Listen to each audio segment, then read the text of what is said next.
거대한 고리를 가진 행성, 토성. 토성은 태양계의 6번째 행성으로 태양계 내 행성 중 2번째로 큰 크기를 가지고 있습니다. 지구와 비교하면 약 95배 정도로 무거우며 부피는 지구의 764배로 거대한 고리를 가진 행성으로 유명한 토성에 대해서 알아보겠습니다.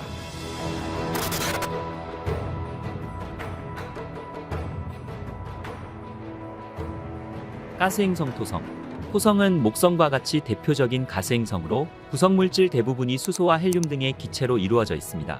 토성은 태양계에서 유일하게 평균 밀도가 물보다도 작은 행성입니다. 토성을 물이 가득 찬 거대한 욕조 안에 넣을 수 있다면 아마 토성은 물에 둥둥 뜰 것입니다. 또한 토성에는 단단한 표면이 없습니다. 만약 토성의 표면을 걷는다면 몸이 가라앉으면서 고온과 압력에 시달릴 것입니다. 토성의 자전 주기는 10시간 33분으로 매우 빠른 자전 속도를 가지고 있습니다. 지구가 자전하는 데 24시간 정도 걸리는 데 비해 지구보다 764배나 큰 토성은 고작 10시간 정도밖에 걸리지 않으니 얼마나 빠른 것인지 알 수 있습니다. 바로 이 엄청나게 빠른 자전 속도로 인해 토성 이적도가 약간 부풀어 오르고 극지방은 평평한 모양을 지니고 있습니다. 토성의 표면 온도는 영하 섭씨 180도입니다.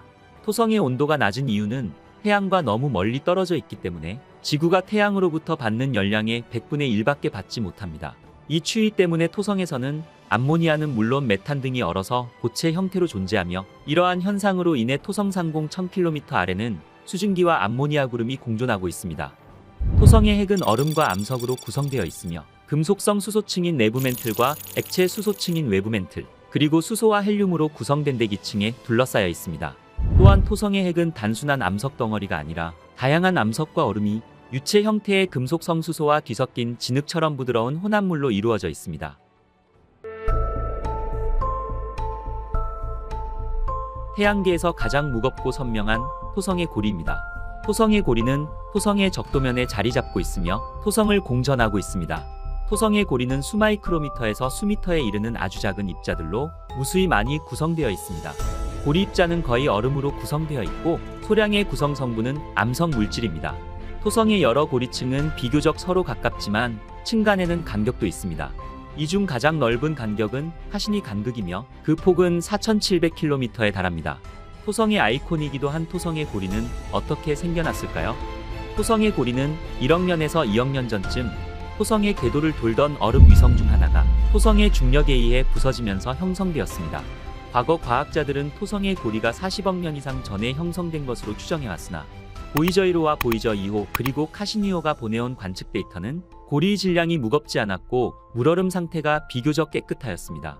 토성 고리의 구성 물질과 성분의 생성연대가 훨씬 짧다는 것이 밝혀진 것이죠. 토성은 크게 7개의 고리를 가지고 있습니다. 7개의 고리는 발견된 순서대로 알파벳 순으로 명명되었습니다. 이 중 가장 주요한 고리는 A와 B, C고리입니다. 여기에는 밀도가 더 높고 크기도 큰 입자들이 존재합니다. D, E, G 고리는 비교적 희미하고 입자 크기도 작기 때문에 먼지고리라고도 합니다. 가장 바깥쪽에 있는 F링은 매우 조밀한 부분도 있지만 작은 입자도 많아 분류하기가 다소 어렵습니다. 토성의 고리는 수천 개의 좁은 고리로 구성되어 있으므로 정확한 수는 알 수 없습니다. 토성의 고리 너비는 지구의 약 4.5배 정도 되지만 두께는 약 10m에서 1km밖에 되지 않습니다. 이러한 토성의 고리는 계절과 시간에 따라 고리의 색깔이 달라집니다. 토성의 고리가 밝은 색을 띠는 이유는 고리의 입자가 상대적으로 거대하며 물, 얼음과 같은 반사물질로 만들어져 햇빛을 효과적으로 후방산란시키기 때문입니다. 또한 과학자들은 고리의 나이가 비교적 젊기 때문에 아직 먼지가 쌓이지 않았기 때문이라고 추측하고 있습니다.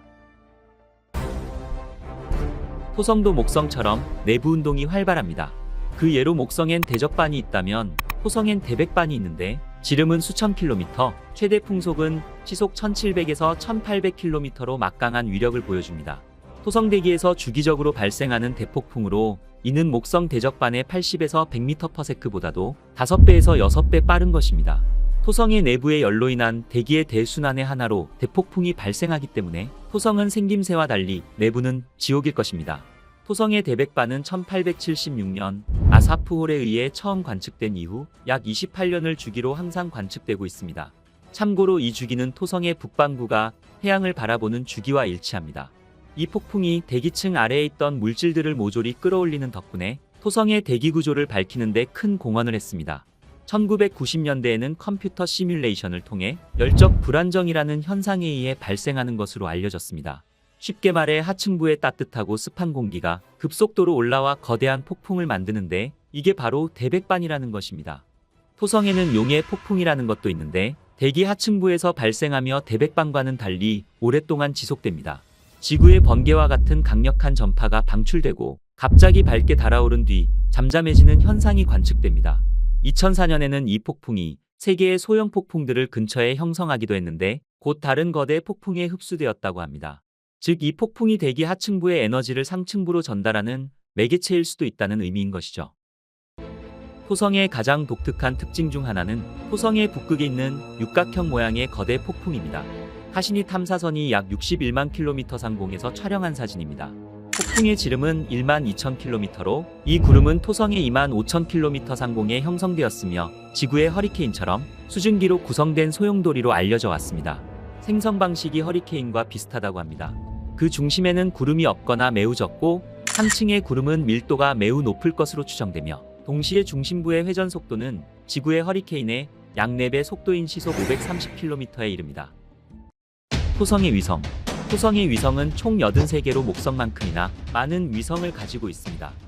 토성은 2019년 20개의 위성이 무더기로 발견되면서 태양계에서 목성 다음으로 두 번째로 많은 위성 보유 행성이 되었습니다.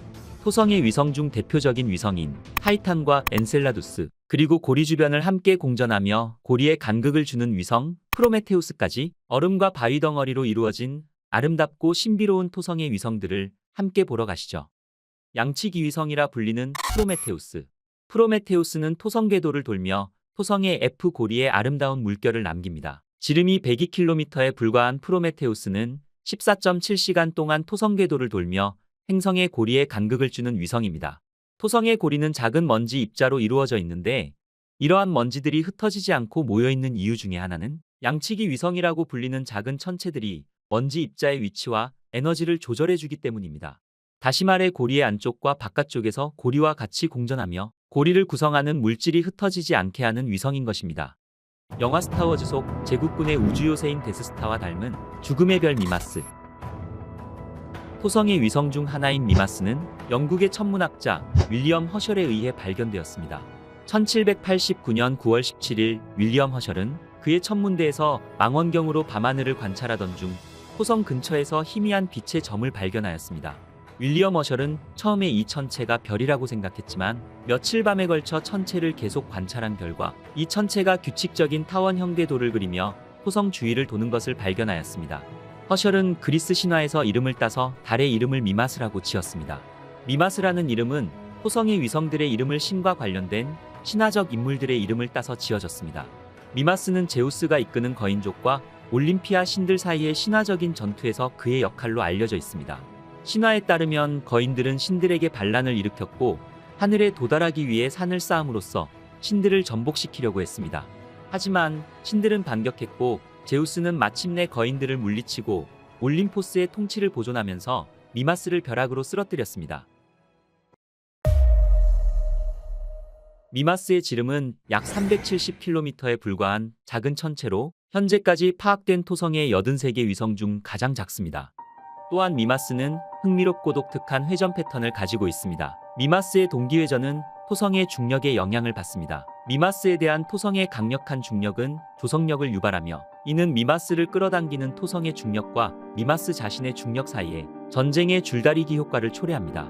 시간이 지남에 따라 이러한 조성력은 미마스가 항상 토성을 향하게 하고 미마스의 같은 얼굴만 항상 토성을 향하게 하는 조성력을 갖게 합니다. 미마스는 약 22시간 37분 만에 하나의 궤도를 완성하면서 토성 주위를 공전합니다. 미마스는 토성의 중심으로부터 약 18만 5,520km의 평균 거리에서 토성을 돌고 있습니다.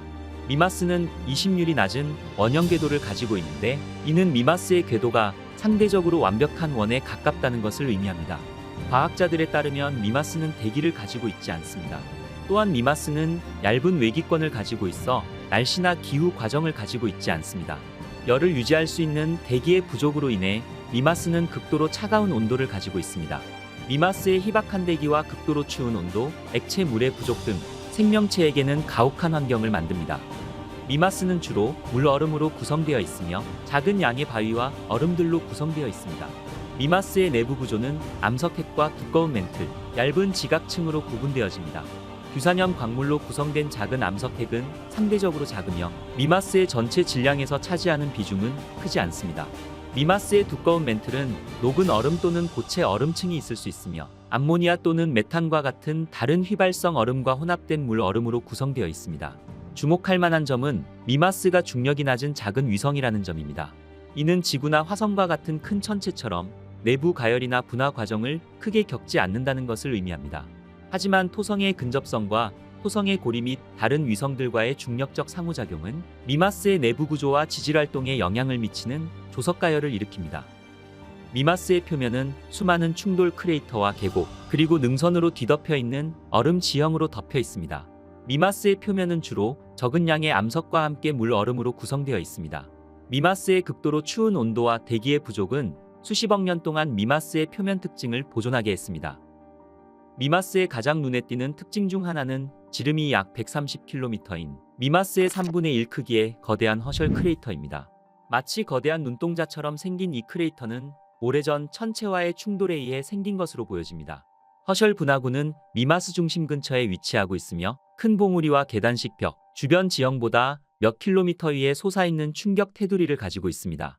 허셜 분화구를 만든 충격은 미마스를 거의 산산조각 낼 정도로 강력한 것으로 보여집니다. 허셜 분화구는 달 표면의 대부분을 차지하고 있으며 이러한 특징은 달이 독특한 모습을 가지게 하여 스타워즈의 데스스타라는 별명을 안겨주었습니다. 허셜 분화구 외에도 미마스에는 표면을 가로지르는 계곡과 능선뿐만 아니라 다양한 크기의 충돌 분화구가 많이 있습니다. 이러한 특징들은 미마스가 수십억 년 동안 혜성과 소행성 그리고 다른 물체들의 폭격을 받아왔다는 것을 나타내는 것이죠. 또한 미마스의 지하 수십 킬로미터에는 거대한 바다가 존재할 가능성이 있다는 연구 결과도 나왔습니다. 미국 사우스웨스트 연구소 지구 물리학자 알리사 로든 박사가 이끄는 연구팀은 카시니오의 미마스 관측 자료를 토대로 미마스의 내부에 바다가 존재할 가능성을 제시하는 논문을 국제학술지 이카로스에 발표했습니다. 연구팀은 미마스 자전을 관측한 카시니오의 관측 결과로 달의 진동을 핵심 근거로 제시했습니다. 미마스의 미묘한 흔들림으로 인해 극축을 중심으로 6km 정도 앞뒤로 움직였는데 이러한 진동은 내부의 바다를 유지할 수 있는 지질학적 활성체에서 나타나는 현상을 뜻한다는 것이죠. 미마스의 얼음 및 지하바다의 존재는 생명체의 서식 가능성을 높이는 엄청난 발견이었습니다. 2004년부터 2017년까지 토성을 공전한 나사의 카시니 탐사선은 미마스를 근접 비행하면서 달의 표면과 구성 그리고 지질학에 대한 상세한 이미지와 데이터를 제공하였습니다. 카시니의 근접 비행을 통해 거대한 허셜 크레이터도 발견하게 되었죠. 카시니 외에도 미마스를 근접 비행한 우주선들이 있었습니다. 바로 나사의 보이저 1호와 보이저 2호입니다. 1980년과 1981년 각각 토성과 토성의 위성들을 근접 비행한 보이저 1호와 2호는 미마스의 초기 근접 이미지를 제공하였고 달의 표면과 지질에 대한 중요한 데이터도 우리에게 보내왔습니다.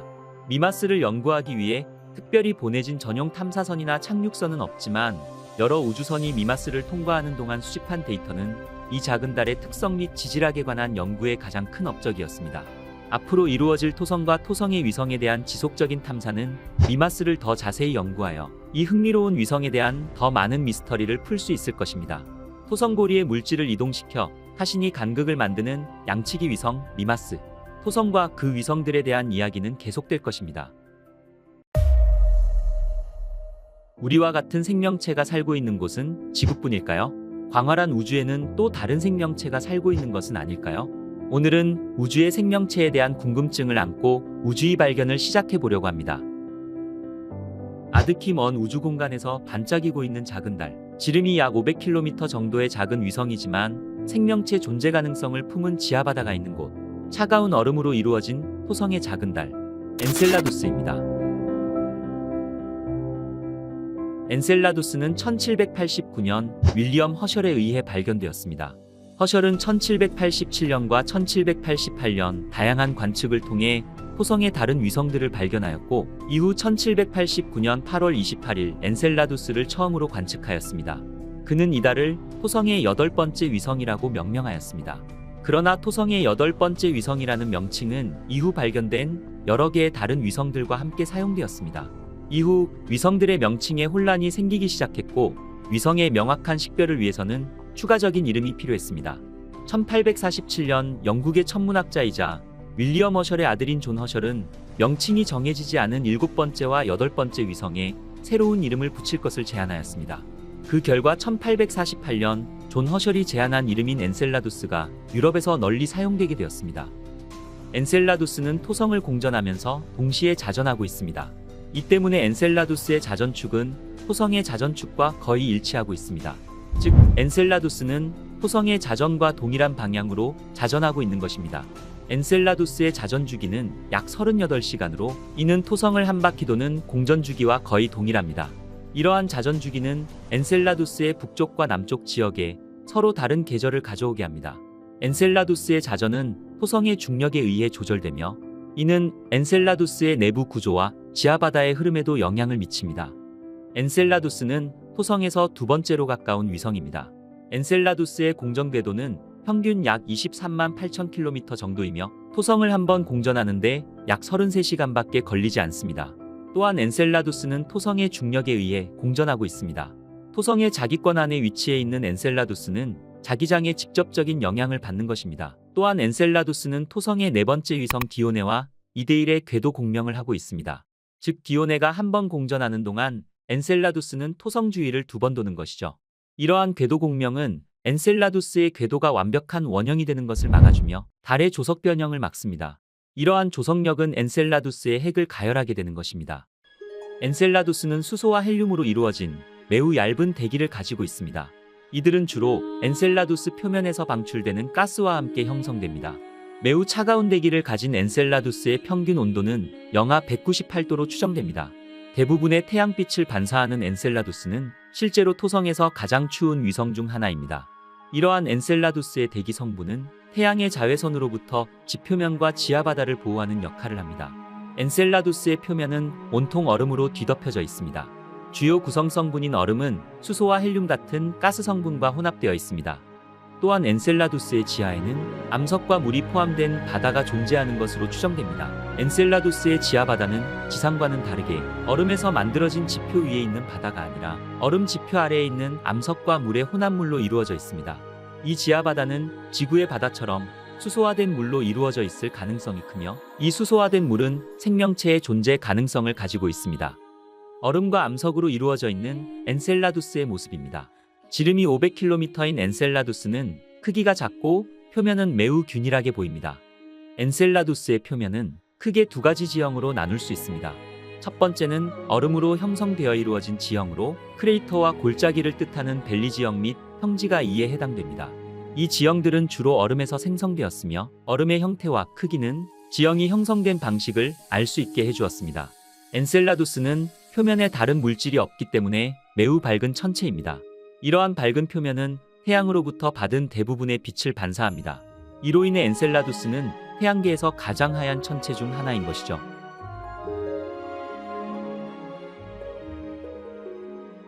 두 번째는 지하바다에서 발생하는 지형입니다.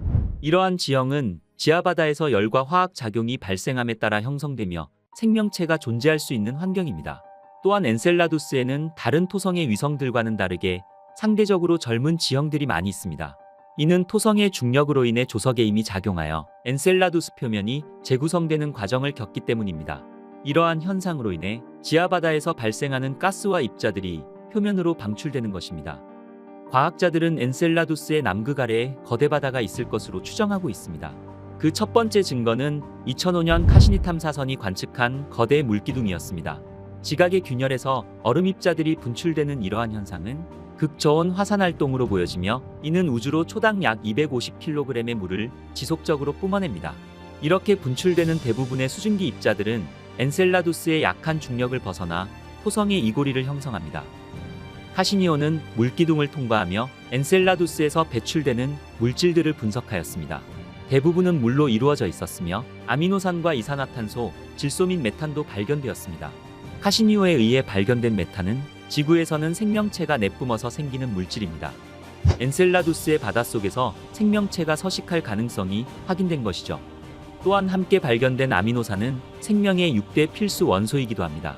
이렇게 엔셀라두스의 지하바다에는 생명체 존재에 대한 풍부한 증거들이 있는 것입니다.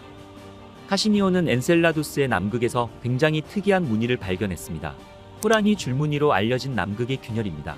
평행한 줄무늬로 이루어져 있는 호랑이 줄무늬의 폭은 약 130km로 약 35km 간격으로 서로 교차하며 바닥에서 1km 정도 솟아나 있습니다. 과학자들은 엔셀라두스의 장기적인 냉각이 발생하여 얼음 지각을 두껍게 만들었고 행성 전체에 인장력이 쌓이기 시작하면서 조석가열로 얼음이 가장 얇은 극지방에서 첫 균열이 발생했다고 추측하고 있습니다. 과학자들은 이 호랑이 줄무늬를 통해 우주로 분출되는 간헐천의 물질이 지하바다에서 나오는 것으로 추정하고 있습니다. 엔셀라두스의 가장 독특한 점은 남반구전역의 충돌 크레이터가 전혀 없다는 점입니다. 이는 엔셀라두스의 표면이 매우 젊다는 것을 의미하기도 합니다. 카시니 탐사선이 촬영한 엔셀라두스의 북극의 모습입니다. 거미줄처럼 생성되어 있는 수많은 크레이터와 균열들이 보이시나요? 얼음으로 이루어진 표면의 매끄러운 모습과 지각의 균열로 인한 크레이터들이 공존하고 있는 엔셀라두스의 모습이었습니다. 카시니 하이언스5는 1997년에 발사되어 2004년 7월에 토성 궤도에 도달했습니다. 이후 토성의 위성들을 탐사하면서 엔셀라두스의 표면과 대기, 지하바다의 다양한 과학적 정보를 수집하였습니다. 카시니 하이언스5는 엔셀라두스 표면의 독특한 구조들과 여러 특징들을 밝혔으며 지하바다의 존재와 내부 구조에 대한 증거도 발견하였습니다. 이러한 관측 결과는 지구 밖 생명체의 존재 가능성을 제시하였으며 우주 탐사 기술 발전에 많은 기여를 하였습니다. 또한 지구의 지질학과 생물학 분야에도 매우 중요한 정보를 제공하였습니다. 안타깝게도 카시니오 이후 더 이상의 엔셀라두스의 탐사는 이루어지지 못했습니다. 현재까지는 주시 프로젝트와 같은 후속 탐사들이 계획되고 있습니다. 이 신비로운 달에는 또 어떤 비밀이 숨어 있을까요? 이후 이루어질 우주 탐사를 통해 달의 비밀을 풀어나가길 기대해 보겠습니다. 멀지 않은 미래에 우리는 외계 생명체의 존재를 확인하게 될지도 모르겠습니다. 토성의 위성들 중 가장 밝은 천체이며 생명체가 존재할지도 모르는 얼음 세계. 지금까지 신비로운 비밀을 간직한 엔셀라두스였습니다. 수많은 크레이터와 크고 작은 상처들로 가득한 토성의 달, 테티스입니다. 테티스는 1684년 3월 21일 프랑스 천문학자 조반니 도메니코 카시니에 의해 발견되었습니다. 카시니는 테티스를 토성 근처의 작고 희미한 빛의 점으로 관찰하였고 처음에는 그것이 작은 별이라고 믿었습니다. 하지만 그는 이 별이 며칠 밤 동안 고정된 별들과 상호작용하며 움직이는 것을 관찰하였고 이후 그가 발견한 물체가 실제로 토성 궤도에 있는 달이라는 것을 확인했습니다. 테티스는 그리스 신화 우라노스와 가이아의 딸이며 티탄족 여신 중 하나로 바다를 관장하는 여신입니다. 테티스는 흥미로운 궤도를 가지고 있습니다. 바로 자전주기와 공전주기가 같은 동기회전을 하고 있는데요. 이러한 동기회전은 테티스의 한 면이 항상 토성을 향하게 하는 반면 다른 면은 영원한 어둠 속에 있게 합니다. 테티스의 동기회전은 우리 태양계의 위성들 사이에서 흔한 현상이며 이는 그들의 모행성에 의해 작용하는 조석력 때문에 발생합니다. 이러한 조석력은 중력 상호작용을 일으켜 달이 조석 잠금을 일으킵니다. 시간이 지남에 따라 달의 자전 속도를 늦추게 하며 한쪽 면은 항상 행성을 향하게 하는 것이죠. 이러한 동기회전은 테티스 표면에 독특한 특징을 가지게 합니다. 테티스의 한쪽 면은 충돌구가 많으며 다른 쪽은 분화구가 적고 어두운 지형을 가지게 됩니다. 테티스는 타원형 궤도를 그리며 토성 주위를 공전합니다. 토성 주위를 한 바퀴 도는 데 걸리는 시간은 약 45시간입니다. 테티스와 토성 사이의 평균 거리는 약 29만 4,700km이며 이 거리는 토성의 궤도를 따라 이동하면서 변화합니다. 또한 테티스의 궤도는 토성의 적도에 대해 약 1.12도 기울어져 있습니다. 이는 테티스의 궤도가 토성의 적도에 상대적으로 기울어져 있어서 시간이 지남에 따라 토성에서 볼 때 위치가 약간의 변화가 생깁니다. 테티스는 토성의 다른 위성들과 마찬가지로 다른 위성들과 토성 자체와도 다양한 중력적 상호작용을 받습니다. 테티스는 대기를 가지고 있지 않습니다. 대기가 거의 없는 테티스는 상대적으로 작은 크기와 낮은 중력 때문인데 이는 가스를 유지하고 대기를 만들기에는 충분하지 않습니다. 하지만 태양계 바깥쪽의 다른 많은 위성들처럼 테티스는 극도로 얇은 외기권을 가지고 있습니다. 테티스는 높은 반사율을 가지고 있습니다. 이는 엔셀라두스의 남극 분출공에서 뿜어져 나오는 작은 얼음 조각들이 토성의 이 고리를 형성하는데 토성의 이 고리에서 방출된 물질들이 테티스 표면으로 흡수되어 테티스 또한 높은 반사율을 가지게 된 것이죠. 높은 반사율과 열을 가둘 수 있는 대기를 가지고 있지 않기 때문에 테티스의 평균 온도는 영하 187도에서 영하 120 사이로 매우 춥습니다. 표면 온도는 주로 태양으로부터의 거리와 태양이 받는 햇빛의 양에 의해 결정됩니다. 테티스가 토성을 공전할 때 태양으로부터 거리는 타원 궤도로 인해 변하며 그 결과 표면의 온도 변화가 발생합니다. 테티스의 지름은 1066km로 중심핵과 멘틀, 지각층으로 구성되어 있습니다. 중심핵은 규산염과 철과 같은 밀도가 높은 물질로 구성되어 있으며 지름이 100km 미만으로 비교적 작은 것으로 추정됩니다. 중심핵을 둘러싸고 있는 테티스의 멘틀은 단단한 형태의 물얼음으로 구성되어 있습니다. 멘틀의 두께는 수백 킬로미터로 추정되며 물얼음과 암모니아, 메탄과 같은 다른 얼음의 혼합물로 구성되어 있습니다. 가장 바깥층인 지각은 수십 킬로미터로 상대적으로 얇으며 주로 고체 형태의 물얼음으로 구성되어 있습니다. 흥미로운 표면을 가진 테티스. 테티스는 수십억 년 동안 유성체 충돌의 결과인 다양한 크기와 모양의 충돌 크레이터로 덮여 있습니다. 멍자국처럼 보이는 동그란 거대 크레이터가 보이시나요? 천체와의 충돌로 생긴 이 크레이터는 테티스에서 가장 큰 것으로 알려진 충돌 분화구로 지름이 약 450km의 오디세우스입니다. 테티스의 지름이 1071km인 것과 비교하면 얼마나 큰 충돌 분화구인지 알 수 있습니다. 카시니 탐사선의 카메라로 촬영된 이타카 카스마의 모습입니다. 달의 표면을 가로질러 수백 킬로미터에 걸쳐 뻗어 있는 대계곡입니다. 달의 북쪽에서 시작하여 남쪽까지 표면을 가로지르고 있는 이러한 균열은 총 길이 2000km로 테티스의 4분의 3에 이르는 엄청난 규모입니다. 이러한 대역곡의 지각 활동은 표면 아래 바다를 통해 생겨난 것으로 추측하고 있습니다. 테티스 표면에는 색연필로 낙서한 것처럼 그인 빨간색 줄도 볼 수 있습니다.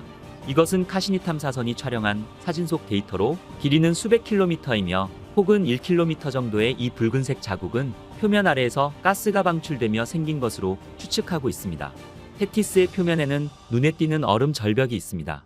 이는 달의 얼음 지각이 오랜 기간 내부의 힘에 의해 밀리고 당기고 부서지면서 생기는 현상으로 이는 수 킬로미터 높이에 이를 수 있는 길고 가파른 절벽입니다. 다른 지역보다 더 부드럽고 분화구가 적은 비교적 평평한 테티스의 평원입니다. 이 평원들은 비교적 젊은 것으로 보여지며 오래된 분화구들의 매움이나 달의 표면을 다시 표면화하는 다른 과정들로 인해 형성된 것으로 보여집니다. 2004년부터 2017년까지 토성 궤도를 선회한 카시니 우주탐사선은 테티스의 표면과 구성에 대한 귀중한 데이터를 우리에게 보내왔습니다. 카시니 탐사선은 충돌 크레이터와 계곡, 밝고 어두운 지형을 포함한 다양한 지질학적 특징과 테티스 표면의 상세한 이미지를 포착했습니다. 또한 테티스의 표면 성분을 분석하여 테티스가 주로 다른 물질의 흔적이 있는 물얼음으로 이루어져 있다는 것을 밝혀냈습니다. 카시니 탐사선 이외에도 테티스를 포함한 토성과 토성의 위성들을 연구한 다른 우주선들로는 1980년대에 토성을 근접 통과한 보이저 1호와 보이저 2호, 그리고 지구 궤도에서 테티스의 이미지를 포착한 허블 우주 망원경이 있습니다. 하지만 현재까지 테티스 탐사를 위해 특별히 보내진 전용 탐사선이나 착륙선은 없습니다. 이 매혹적인 달을 더 조사하고 표면과 내부 작용에 대한 더 많은 비밀을 풀기 위해 새로운 탐사선이 보내지기를 기대해 보겠습니다. 울퉁불퉁한 상처로 가득한 신비로운 토성의 달, 디오네입니다. 디오네는 1684년 3월 21일 천문학자 조반니 카시니에 의해 발견되었습니다. 카시니는 망원경을 통해 토성과 토성의 위성들을 관찰하던 중 행성 주위를 도는 작은 물체를 발견했습니다. 처음에는 그것이 별이라고 생각했지만 이후 더 많은 관찰을 한 뒤에 달이라는 것을 깨달았습니다. 카시니는 그리스 신화에 나오는 티타네스 중 한 명인 오세아누스와 테티스의 딸로 위성의 이름을 디오네라고 지었습니다. 디오네의 자전 주기는 약 2.7일로 이는 토성 주위를 한 바퀴 도는 공전 주기와 같습니다. 이러한 동기자전은 디오네의 같은 면이 항상 토성을 향하는 토성의 조성력에 의해 디오네 표면 온도는 특정 영역이 태양을 향하는지 태양에서 멀리 향하는지에 따라 크게 달라질 수 있습니다. 태양을 마주보는 면은 영하 183도의 온도에 도달하는 반면 다른 면은 영하 243도의 낮은 온도로 떨어지기도 합니다. 디오네는 토성으로부터 평균 37만 7,400km에 위치하며 행성 주위를 한 바퀴 도는 데는 약 2.7일이 걸립니다. 또한 행성 주위를 규칙적이고 원형에 가까운 궤도로 돌고 있습니다. 대부분의 토성의 얼음 위성들처럼 디오네는 외기권으로 알려진 매우 얇고 약한 대기를 가지고 있습니다. 또한 대기는 주로 분자산소와 이산화탄소로 구성되어 있습니다. 디오네는 토성에서 네 번째로 큰 위성으로 지름은 약 1123km입니다. 타이탄과 레아와 같은 토성의 주요 위성들에 비해서는 상대적으로 작습니다. 비록 디오네의 내부 구조는 직접 측정되지는 않았지만 과학자들은 달의 밀도와 물리적 특성에 근거하여 달의 내부 구조를 추론해냈습니다. 토성의 다른 얼음 위성들과 마찬가지로 디오네는 얼음 멘틀로 둘러싸인 바위로 된 중심핵으로 분화된 내부를 가지고 있습니다. 중심핵은 규산염 암석과 금속으로 구성되어 있는 반면 얼음 멘틀은 물 얼음과 암모니아와 메탄과 같은 다른 휘발성 화합물이 조합으로 구성되어 있습니다. 표면은 분화구로 덮여 있고 일부 지역은 지각 활동과 극저온 화산이 증거를 보여줍니다. 디오네에 얽힌 한 가지 더 흥미로운 사실은 마치 바위처럼 굳어버린 얼음 표면 아래에 거대한 바다가 숨겨져 있을 가능성입니다. 나사는 디오네의 표면 아래에 약 100km 길이의 바다가 존재할 것으로 추측하고 있습니다. 2004년 토성에 도착한 카시니 탐사선은 13년 동안 임무를 수행하며 디오네를 여러 번 근접해 통과하였습니다. 카시니 탐사선의 과학기계를 통해 고해상도 이미지와 달의 구성 및 지질학과 같은 놀라운 정보들을 우리에게 보내왔습니다. 디오네의 극지 지도입니다. 디오네의 표면은 지각활동과 극저온 화산 증거를 보여주며 심하게 충돌한 지형으로 특징지어집니다. 또한 매끄러운 평원이 있는데 이것은 극저온 화산활동이나 지각활동에 의해 형성된 것으로 보여집니다. 디오네의 표면은 얼음으로 덮여 있는데 물 얼음과 소량의 다른 휘발성 화합물로 구성되어 있으며 표면의 일부 영역은 다른 영역보다 밝아서 표면 구성이나 질감 차이를 나타냅니다. 디오네의 표면에서 가장 두드러진 특징 중 하나는 위스피 지형으로 알려진 큰 틈입니다. 달에 긁힌 자국처럼 보이는 이러한 틈은 표면에 균열이 생긴 것으로 밝은 물질이 균열을 채우고 있습니다. 무수한 균열 사이에 있는 얼음 절벽의 패턴은 지각 활동이나 극저온 화산에 의한 것으로 추정됩니다. 2007년 카시니 탐사선은 디오네로부터 11만 킬로미터의 거리에서 디오네의 협곡을 촬영하였습니다. 지금 보시는 사진은 카시니 탐사선의 광각 카메라로 촬영된 이미지입니다. 밝고 희미한 골절이 디오네 뒤쪽을 가로질러 줄무늬를 이룹니다. 과학자들은 이 줄무늬가 빙화산 활동에 의해 압출된 밝은 물질로 추정하고 있습니다. 디오네는 여러 개의 충돌 크레이터를 가지고 있습니다. 카시니오는 디오네로부터 약 4만 1000km 떨어진 거리에서 오래되고 선형적인 특징에 중첩된 크레이터 듀오를 포착했습니다. 이 멋진 사진은 디오네의 밝은 절벽 단지를 보여줍니다. 오른쪽 하단에는 여러 방향으로 확장된 선형 광선을 나타내는 카산드라라가 보이네요. 카시니 탐사선은 2015년 8월 17일 디오네의 표면 위를 474km 근접 통과하면서 디오네를 마지막으로 촬영했습니다. 거칠고 얼음으로 덮인 디오네의 초승달 모양은 우리에게 마지막 인사라도 하는 듯한 모습이네요.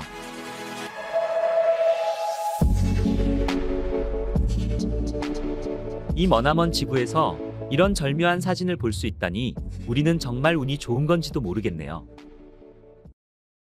두꺼운 대기와 독특한 지질 구조를 가진 흥미롭고 수수께끼 같은 토성의 가장 큰 위성, 타이탄입니다. 타이탄은 1655년 3월 25일 네덜란드 천문학자 크리스티안 하위언스에 의해 발견되었습니다. 그가 직접 디자인한 망원경을 통해 밤하늘을 관찰하던 하위언스는 처음에는 별이라고 생각되는 토성 근처의 작은 물체를 발견했습니다. 하지만 며칠 밤 동안 관찰하면서 작은 물체들이 배경 별들에 상대적으로 움직이고 있다는 것을 알게 되었고, 그것은 토성 주위를 돌고 있는 달이라는 사실을 깨닫게 되었습니다. 하위언스는 그 위성을 토성의 달이라고 이름 지었지만 이후 그리스 신화의 강력한 거인들의 이름을 따서 타이탄으로 알려졌습니다. 타이탄은 수세기 동안 미스터리로 남아 있었습니다. 이는 타이탄의 두꺼운 대기로 인해 달의 연구가 어려웠기 때문입니다. 1980년 보이저 1호가 토성 옆을 지나갈 때 과학자들은 처음으로 타이탄을 가까이서 볼 수 있었습니다. 또한 2004년 토성에 도착한 카시니 탐사선은 표면에서 액체 상태의 호수와 바다를 발견하였으며 타이탄을 훨씬 더 자세히 관측하였습니다. 태양계에서 가장 매혹적인 위성, 타이탄에 대해 자세히 알아보시죠. 토성에서 가장 큰 위성이며 태양계에서 두 번째로 큰 위성, 타이탄입니다. 타이탄은 수성의 크기와 비슷하지만 훨씬 더 작은 질량을 가지고 있습니다. 지름은 약 5150km이며 지구의 달보다 약 50% 정도 크고 화성 크기의 약 80% 정도입니다. 타이탄의 질량은 지구의 약 45분의 1 정도로 목성의 위성인 가니메데 다음으로 태양계에서 두 번째로 큰 위성입니다. 타이탄의 자전 주기는 약 16일로 토성을 한 바퀴 도는 공전 주기와 같습니다. 이것은 조석 고정으로 인해 타이탄의 한쪽 면만 항상 토성을 향하고 있다는 것을 의미합니다. 타이탄의 가장 흥미로운 특징은 지구의 자전과 비슷한 축의 기울기입니다. 이 기울기는 달의 자전 속도가 느리며 1년이 길기 때문에 지구와 마찬가지로 계절이 있다는 것을 의미합니다. 이러한 타이탄의 계절 변화는 타이탄의 많은 지질학적 특징에 영향을 주고 있습니다. 앞에 말했듯이 타이탄의 공전 주기는 약 16일입니다. 타이탄의 공전이 눈에 띄는 이유는 완벽한 원형이 아닌 약간의 타원형이기 때문입니다. 이는 타이탄과 토성의 거리가 궤도에 따라 다르다는 것을 의미하며 이러한 거리의 변화는 시간이 지남에 따라 변하는 중력을 경험하게 합니다. 바로 타이탄의 표면에서 조수가 발생하게 하는 것이죠. 타이탄의 공전은 달의 내부와 토성의 중력과의 상호작용에 많은 영향을 주는 것입니다. 타이탄은 지구보다 4배 이상 두꺼운 질소가 풍부한 높은 밀도의 대기를 가지고 있습니다. 두꺼운 대기와 낮은 중력이 결합되어 우리 태양계 어디에서도 발견되지 않는 독특한 환경을 가지고 있는 것이죠. 태양계에서 유일하게 두꺼운 대기를 가진 매우 독특한 위성 타이탄은 약 98.4%의 질소와 소량의 메탄 및 기타 탄화수소로 구성되어 있습니다. 이 탄화수소들은 햇빛이 대기 상층부의 메탄 분자를 분해할 때 생성됩니다. 대기가 너무 두꺼워서 지구보다 50% 더 큰 압력을 지표면에서 생성합니다.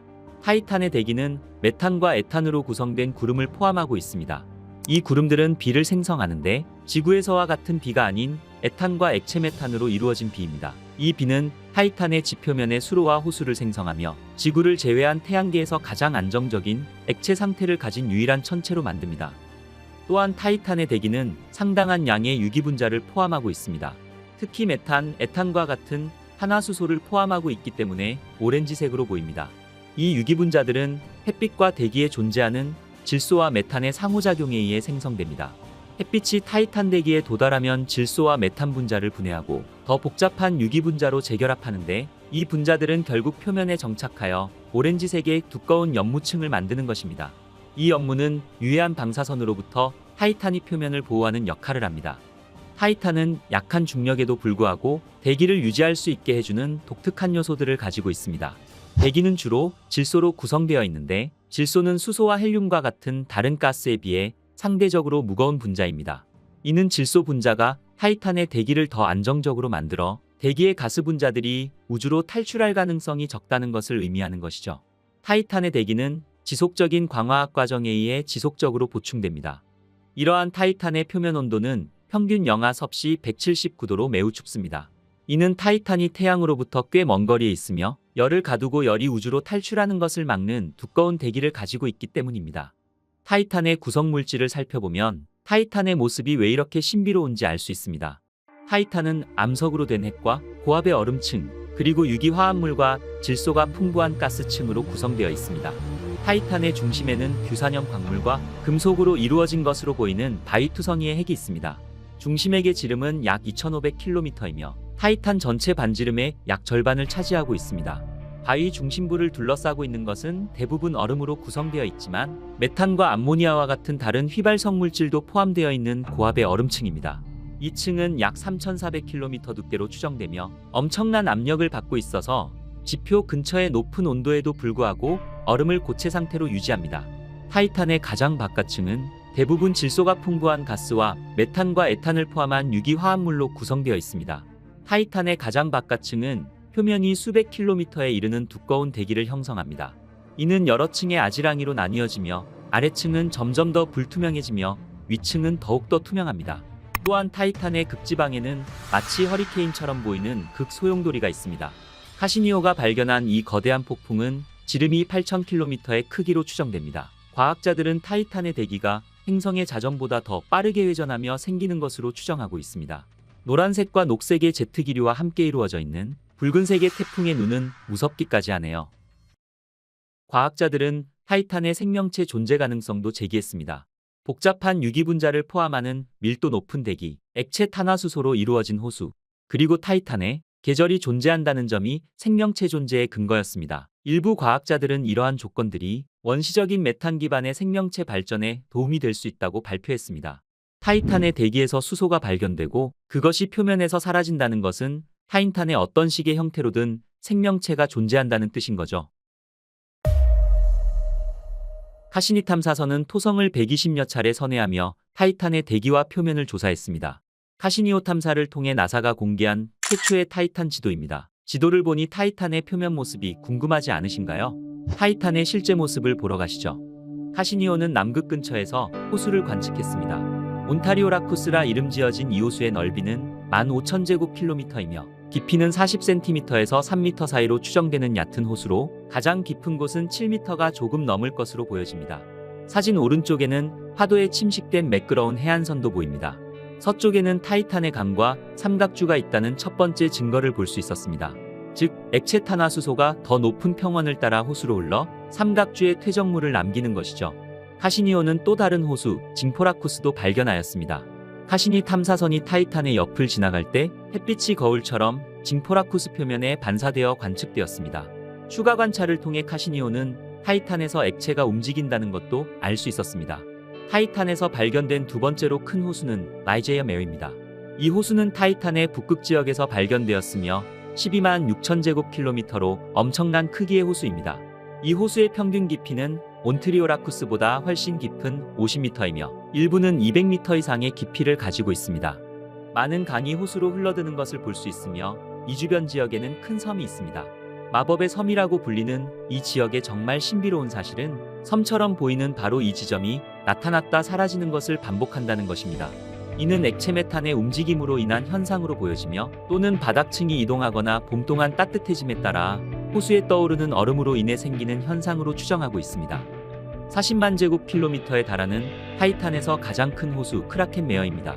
이 호수는 작은 길이로 분리된 두 개의 주요 부분으로 나뉩니다. 이는 크라켄의 목구멍이라고 불리는 지역을 기준으로 나뉘는데 이 지역은 조수간만의 차가 약 1m로 추정되며 강한 해류와 소용돌이가 있는 것으로 보여집니다. 타이탄의 표면은 1억 년 정도로 매우 젊습니다. 이는 표면이 지질학적으로 활동적임을 의미합니다. 토성과의 기조력으로 인해 달에 지각 활동이 있다는 증거도 있습니다. 그러나 재생된 표면의 주요 요인은 극저온화산일 가능성이 높습니다. 대기에서 메탄을 생성하는 것과 동일한 것으로 이는 지구 화산 활동의 마그마 분출과 같은 현상으로 타이탄의 마그마는 물과 암모니아라는 점이 다른 점입니다. 타이탄의 극저온화산 활동으로 인해 물과 암모니아가 지표면 위로 분출되어 얼어붙어 달의 표면을 재생하는 것입니다. 물과 암모니아로 이루어진 혼합물은 지구의 용암보다 낮은 점성으로 인해 지구의 용암에 비해 훨씬 더 멀리 흐릅니다. 따라서 산이 더 평평하며 지구의 화산보다 높이가 낮게 형성되는 것입니다. 소트라파테라입니다. 소트라파테라 주변 지역에는 높이 차이가 큰 산맥과 계곡, 바위, 기둥 등이 존재하며 메탄가스의 분출이 관측되었습니다. 이는 지하에서 활동하는 마그마나 메탄가스가 지표면으로 분출되어 지표면 환경을 변화시키는 것으로 추정됩니다. 타이탄의 용암이 물과 다른 광물의 혼합이라는 사실은 표면이 지저분한 얼음으로 이루어졌음을 의미합니다. 타이탄의 가장 높은 산은 로키 산맥처럼 산등성이 벨트 형태를 하고 있습니다. 이 능선 벨트는 극저온 화산으로 보여집니다. 타이탄에서 가장 큰 산은 미트린 몬테입니다. 미트린 몬테로 알려진 타이탄의 삼중주 산등성이는 흐릿한 토성의 위성에서 가장 높은 봉우리가 있는 곳입니다.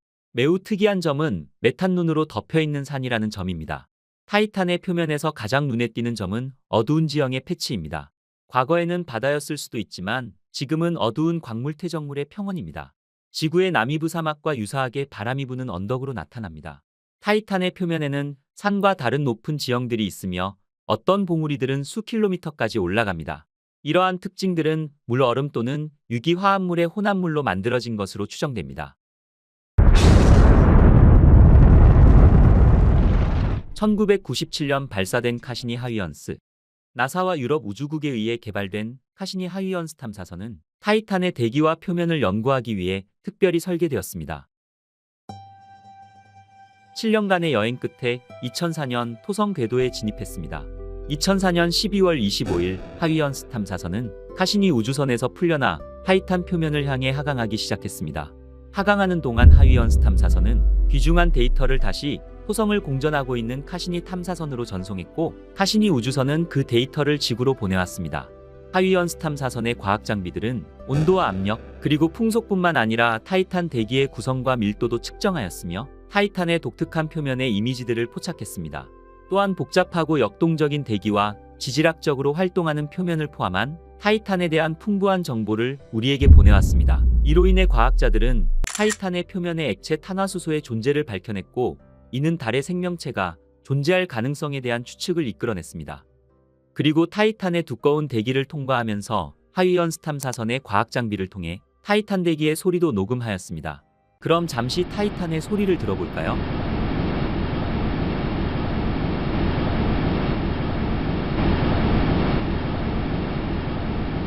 수십억 마일 떨어진 타이탄의 구름 속에서 녹음된 바람 소리는 타이탄의 날씨와 기후 변화를 이해하기 위한 모델을 구축하는 데 사용할 수 있습니다. 그리고 제임스 웹 우주망원경. 2022년 11월 제임스 웹 우주망원경은 타이탄의 새로운 이미지를 우리에게 전송해 왔습니다. 크라켄 마레 부분은 메탄으로 이루어진 바다이며 벨레 부분은 어두운 세계 모래 언덕으로 구성되어 있고 아디리 부분은 높은 반사율인 알베도를 보여주고 있습니다. 위 연구를 이끈 코너 닉슨 박사와 연구팀은 북반구의 밝은 점이 큰 구름이라는 점을 밝혀냈고 두 번째 구름도 존재함을 알아냈습니다. 특히 이 구름은 태양 빛에 의해서 표면이 따뜻해지는 늦여름 동안 북반구 중부에서 쉽게 형성된 것으로 보여지고 있습니다. 이는 타이탄의 계절과 날씨 패턴을 확인시켜주는 결과로 타이탄의 대기 환경과 생명체의 존재 가능성에 대한 중요한 발견이었습니다. 이후 이루어질 탐사 계획으로는 드론 탐사선 프로젝트입니다. 달의 거주 가능성과 생명의 징후를 찾는 것에 초점을 맞춘 드래곤플라이 프로젝트. 2027년 발사되어 2035년 타이탄에 도착할 예정인 드래곤플라이 프로젝트는 약 3년에 걸쳐 탐사 임무를 진행할 계획입니다. 또한 미국 항공우주국 나사는 향후 20년 안에 타이탄으로 로봇 잠수함을 보내는 프로젝트를 추진하고 있습니다. 타이탄의 바다에 로봇 잠수함을 보내 타이탄의 해양과 대기를 연구하는 프로젝트를 진행하는 것이죠. 로봇 잠수함 계획이 공식 승인을 받으면 나사는 2030년대 중반 토성의 탐사선을 발사할 예정입니다. 실제 토성 궤도에 도착하는 시간은 2030년대 말이나 2040년대 초반이 될 것으로 예상하고 있습니다. 현재 로봇 잠수함 계획에는 2개의 로봇이 발사될 예정입니다. 하나는 길이 6m의 로봇 잠수함이고 또 다른 하나는 타이탄 터틀이라고 불리는 자율로봇입니다. 우주과학과 인공지능의 발달로 새롭게 들려올 타이탄에 대한 놀라운 정보들이 정말 기대가 됩니다. 앞으로 더욱 발전된 우주과학 기술로 인해 매혹적인 타이탄과 광활한 우주에 대한 많은 이야기를 들을 수 있기를 바라봅니다. 스펀지 모양의 기괴한 달, 히페리온입니다. 1848년 천문학자 윌리엄 크렌치 본드는 그의 아들 조지 필립 본드와 함께 히페리온을 발견하였습니다. 히페리온이라는 이름은 그리스 신화의 우라노스와 가이아의 아들이며 크로노스의 형제이자 태아의 남편인 히페리온이라는 이름에서 유래되었습니다. 히페리온은 매우 특이하고 예측할 수 없는 자전 궤도를 가지고 있습니다. 대부분의 위성들처럼 고정된 축을 중심으로 꾸준히 회전하는 대신 히페리온은 토성 주위 궤도에서 혼란스럽게 굴러갑니다. 이는 달의 밀도가 낮고 중력장이 약해 안정적인 모양을 유지하기 어렵기 때문입니다. 히페리온의 자전은 토성의 중력과 다른 위성들의 영향을 받습니다. 이러한 조석 굴곡 현상으로 인해 히페리온의 모양은 궤도를 이동하면서 약간씩 변하며 시간이 지남에 따라 회전축이 예측할 수 없게 변하게 됩니다. 이로 인해 히페리온의 자전 주기는 약 13일에서 16일까지 매우 다양합니다. 예측할 수 없는 회전에도 불구하고 히페리온은 깊은 분화구와 날카로운 능선, 그리고 얼음으로 뒤덮인 평원을 포함한 독특한 표면을 가지고 있습니다. 이러한 특징들은 토성계의 다른 물체들의 충돌뿐만 아니라 달 자체의 무질서한 자전에 의해 형성되었다고 보여집니다. 이러한 히페리온의 독특한 회전은 천문학자들과 우주를 좋아하시는 분들의 관심을 한 번에 사로잡을 수 있는 매혹적인 현상 중 하나인 것입니다. 히페리온은 타원형으로 공전하고 있으며 기울어진 궤도를 가지고 있습니다. 또한 토성계 다른 위성들로 인해 궤도와 속도가 모두 변화하는 등 매우 불규칙한 궤도를 가지고 있습니다. 히페리온의 토성으로부터의 평균 거리는 약 150만 킬로미터이지만 궤도는 최소 약 140만 킬로미터에서 최대 약 160만 킬로미터까지 매우 다양합니다. 이 타원형 궤도는 완성되는 데 약 21일 정도 걸립니다. 타원형 외에도 궤도의 특이한 점은 히페리온이 토성의 적도에 비해 약 27도 기울어져 있다는 점입니다. 이는 달이 토성 주위를 도는 경로가 토성 고리의 평면과 다른 위성들의 궤도에 상대적으로 기울어져 있다는 것을 의미합니다. 히페리온의 궤도는 토성계의 다른 위성들과의 상호작용으로 인해 더욱 복잡하며 이는 속도와 궤도의 변화를 일으킬 수 있습니다. 히페리온의 회전에 더 큰 영향을 미치는 것은 타이탄과 공명한다는 사실입니다. 따라서 타이탄과 히페리온의 두 개체는 복잡한 변형 세트에서 서로를 통과하며 속도가 빨라지고 느려집니다. 히페리온은 주로 수소가스로 구성된 매우 미약하고 얇은 대기를 가지고 있습니다. 이는 표면의 입자들이 우주로 분출되어 달 주위에 약한 대기를 형성하게 합니다. 이러한 대기는 달의 표면과 태양풍의 상호작용에 의해 생성된 것입니다. 히페리온의 대기는 메탄과 이산화탄소 그리고 질소를 포함한 가스들로 구성되어 있습니다. 이 가스들은 매우 적은 양으로 존재하며 대기의 전체 밀도는 극도로 낮습니다. 히페리온의 평균 반경은 약 135km로 토성의 수많은 위성들 중 원형이 아닌 불규칙한 위성 중에서는 가장 큰 위성입니다. 감자 모양 같기도 하고 스펀지 모양 같기도 한 불규칙한 히페리온은 아마도 큰 규모의 충돌에 의해 파괴되어 떨어져 나온 위성의 잔해로 보여집니다. 달의 표면은 많은 분화구들로 뒤덮여 있습니다. 과학자들은 히페리온의 내부가 태양계 밖 다른 얼음 위성들과 비슷하게 얼음과 바위의 혼합물로 구성되어 있다고 추정하고 있습니다. 또한 히페리온의 밀도는 물의 절반보다 약간 높습니다. 이는 40% 이상의 공극률이 있는 물 얼음 때문으로 보여집니다. 공극률은 입자와 입자 사이에 있는 빈틈이 차지하는 비율을 말하는데 낮은 밀도로 인한 40% 이상의 공극률은 히페리온이 부분적으로 속이 비어 있으며 불규칙한 모습을 가지게 합니다. 달의 무질서한 자전과 표면의 충돌로 인한 히페리온의 다공성은 달 내부의 상당 부분을 빈 공간으로 만들며 서로 연결된 작은 물질 주머니로 구성되게 합니다. 히페리온에 뿌려진 유기물들의 모습이 보이시나요? 히페리온의 표면은 분화구와 산사태로 덮여 있습니다. 또한 얼음 표면 위에 뿌려진 유기먼지의 얇은 층은 일부 크레이터 바닥에 집중되어 불그스름한 어두운 퇴적물을 형성합니다. 이 새로운 색상 지도는 카시니오에 탑재된 적외선 매핑 분광계 데이터입니다. 파란색과 빨간색으로 표시된 히페리온의 얼어붙은 물과 이산화탄소 얼음입니다. 또한 자홍색은 물과 이산화탄소를 나타내며 노란색은 이산화탄소와 미확인 물질의 혼합을 나타냅니다. 이렇듯 히페리온은 얼음과 휘발성 물질 외에도 규산염과 유기화합물을 포함한 소량의 암성 물질도 포함하고 있습니다. 히페리온은 메탄이나 다른 휘발성 물질에 의해 생성된 것으로 추정되며 유기화합물로 구성된 어두운 젓갈색 물질로 덮여 있습니다. 이 물질은 달의 독특한 외관을 가지게 하며 특이한 붉은색을 가지게 하는 원인이기도 합니다. 다공성 물질층으로 덮여 있는 히페리온의 표면에는 매우 불규칙한 모양의 크레이터들이 있습니다. 히페리온의 깊은 분화구는 스펀지나 말벌둥지처럼 기이하게 구멍이 뚫린 모양으로 나타납니다. 이 크레이터들의 크기는 직경 수미터에서 수킬로미터에 이르며 대부분의 분화구들은 어두운 물질로 덮여 있는 가파른 벽과 평평한 바닥의 독특한 모습을 가지고 있습니다. 분화구와 어두운 물질 외에도 히페리온의 표면은 여러 개의 큰 분지와 능선과 계곡으로 이루어져 있습니다.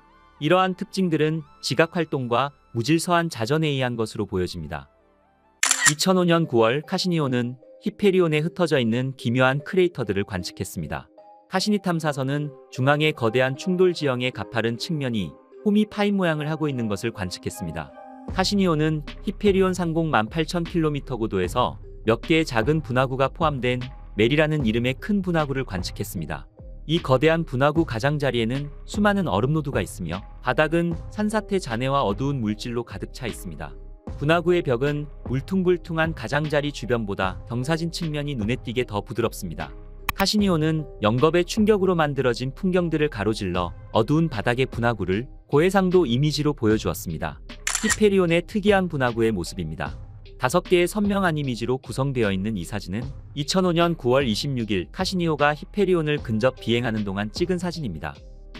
1981년 보이저 2호가 촬영한 모습과 2005년 카시니오가 촬영한 히페리온의 모습입니다. 히페리온의 과거와 현재의 모습을 이렇게 한 번에 보니 지금까지 발전해온 우주기술에 감사한 마음이 듭니다. 카시니오는 히페리온을 여러 번 관측하면서 달의 매우 특이한 모습들을 포착했습니다.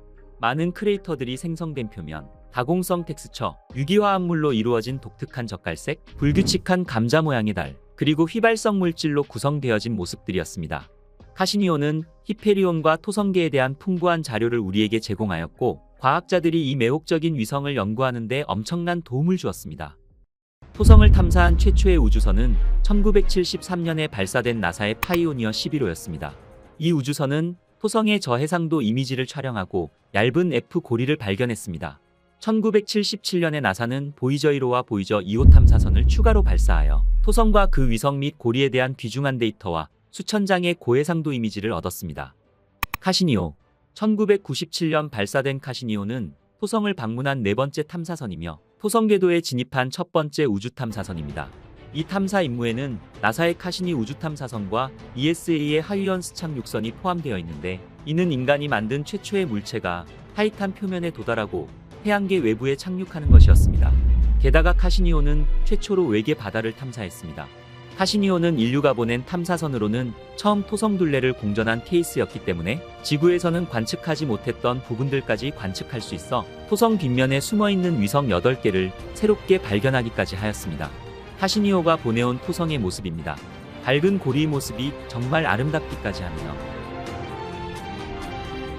20년 탐사 동안 많은 업적을 남긴 카시니오는 2017년에 토성과 한몸이 되어 상하하는 것으로 그 임무를 마쳤습니다. 카시니오 선체에 묻어있을 수도 있는 지구 미생물이나 플루토늄 방사선 물질 등으로 생명체가 있을지도 모를 타이탄과 엔셀라두스를 오염시킬 확률도 있어서 산화시키는 방법을 선택했다고 합니다. 카시니오는 마지막까지 탐사선의 역할을 다한 것입니다. 2027년에는 또 다른 토성 탐사 미션이 시작될 것입니다. 바로 나사의 드래곤 플라이 미션입니다.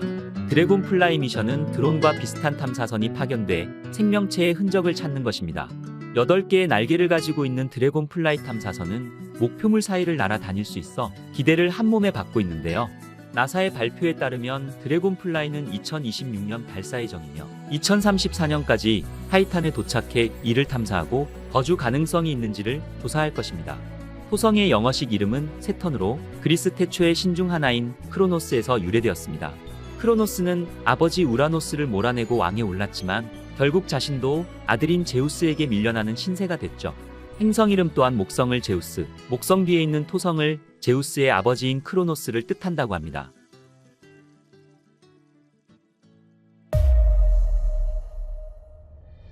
천왕성은 태양계 행성 중에서 가장 특이한 행성입니다. 독특한 대기 구성 물질과 극한의 온도, 특이한 자전축의 기울기 때문입니다. 그럼 극강의 얼음 거인으로 불리는 천왕성에 대해 알아보겠습니다. 태양계 행성 중에서 거대 얼음 행성에 속하는 천왕성이 크기는 태양계에서 반지름이 3번째로 크고 질량은 4번째로 큰 행성입니다.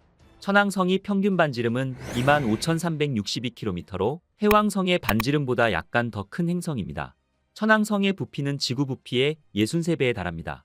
과거 천왕성은 아주 작고 흐려 망원경으로 봐도 크기를 측정할 수 없었습니다. 이런 천왕성의 지름을 측정할 수 있었던 것은 1977년 천왕성 엄폐 현상으로 확인할 수 있었습니다. 천문학상 엄폐는 멀리 있는 천체가 가까이 있는 천체에 의해 가려지는 현상을 말합니다. 바로 이 엄폐 현상으로 인해 천왕성이 움직이는 속도와 별을 가리는 시간을 측정하여 계산해 지금 우리가 알고 있는 천왕성의 지름을 계산할 수 있었습니다. 천왕성의 엄폐 현상은 쉽게 관찰할 수 없는데 최근 2018년 1월 31일 개기월식과 함께 천왕성의 엄폐 현상을 관찰할 수 있었습니다. 천왕성의 표면 온도는 영하 215도로 태양계에서 가장 추운 행성입니다. 얼어붙을 정도로 추운 천왕성의 낮은 온도의 이유는 대규모 충돌로 인한 천왕성 내부 열이 거의 사라지고 중심 온도가 고갈되었다는 학설입니다. 또 하나 대표적인 원인은 매우 기울어져 있는 독특한 자전축입니다. 그럼 독특한 천왕성의 자전축에 대해 알아볼까요? 1986년 1월 24일 보이저 2호는 천왕성의 대기 최상단으로부터 81,500km 지점까지 근접 방문하였습니다. 보이저 2호는 천왕성 대기의 구조와 화학적 성분을 분석하였으며 10개의 위성을 발견했습니다. 이때 97.77도라는 축의 기울기로 인해 발생하는 천왕성 특유의 기상 상태를 측정하였고 천왕성의 고리들과 자기장도 탐사하였습니다. 천왕성의 자전주기는 약 17시간 14분이며 공전주기는 약 84년으로 아주 긴 공전주기와 짧은 자전주기를 가지고 있습니다.